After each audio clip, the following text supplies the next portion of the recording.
The objective of this lesson is for students to be able to recognize and write a whole number as a fraction in more than one way.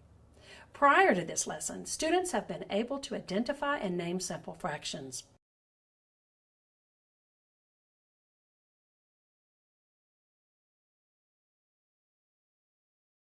They also know that the denominator is the number of equal shares that make a whole,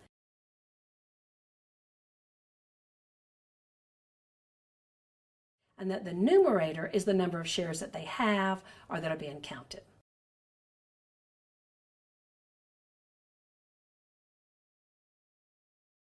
In this lesson, we want students to extend their understanding to realize that a fraction can be equal to a whole number.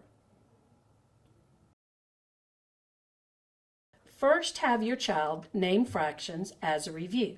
For example, if we name this yellow hexagon as the whole, we can name all the other blocks. This red trapezoid would be 1/2 because it takes 2 red trapezoids to cover or be equal to 1 yellow hexagon. And this way, we can name each piece. So if the yellow hexagon is the whole, and you are counting 1 yellow hexagon out of 1 whole hexagon, then you can name this fraction as 1/1, which is equal to 1 whole. Once you explore the other fractions that are equal to a whole number, your child will be able to name these fractions and may be able to see patterns. This can be demonstrated using any objects that are segmented or can be segmented. If we start with 1 whole blue rod that can be represented with 3 sections, we can show fractions that are less than a whole and more than a whole. For example, it takes 3 portions to make 1 whole rod. So 1 portion is 1/3, but all 3 portions are 3/3. 1/3, 2/3, 3/3. It is also called 1. 3/3 is the amount written in a fraction, and 1 is the amount written as a whole number. If we extend this, students will see other numbers as fractions. With the same blue hole segmented into thirds, I can count out 6 pieces. 2, 3, 4, 5, 6 thirds. And you can see that 6 thirds is equal to 2 wholes. What is actually more challenging for students to understand is when the whole is not divided into sections.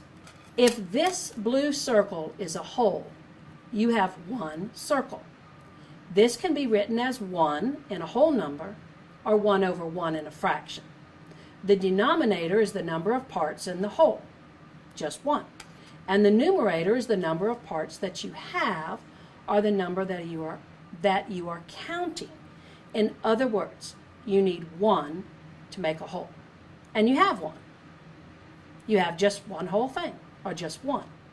Now, if the circle is still whole, and I have 3 circles, I have more than 1 whole. I have 3 wholes, which can be written as 3/1. The denominator is 1 because you only need 1 to make a whole. The numerator is 3 because you have 3 portions. 3/1 is equal to 3 wholes.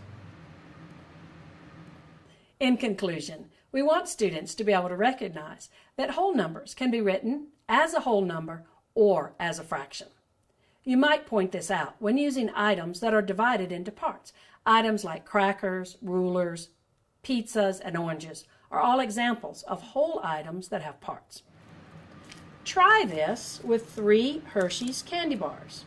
Before they are unwrapped, they could be named as 3 whole candy bars, or 3/1. If you give your child only 1 candy bar, they have 1/1. Or after it is unwrapped, you can see that it has 12 sections. Your child could say that they have 1 whole candy bar or 12 out of 12. 12 twelfths, 1 twelfth, 2 twelfths, 3 twelfths, 11 twelfths, or 12 twelfths, which is also 1 whole.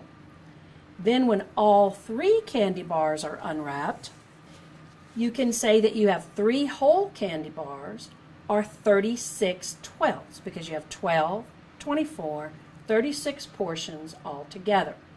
3 whole candy bars or 36 twelfths. Your child should now be able to recognize and write a whole number as a fraction in more than one way.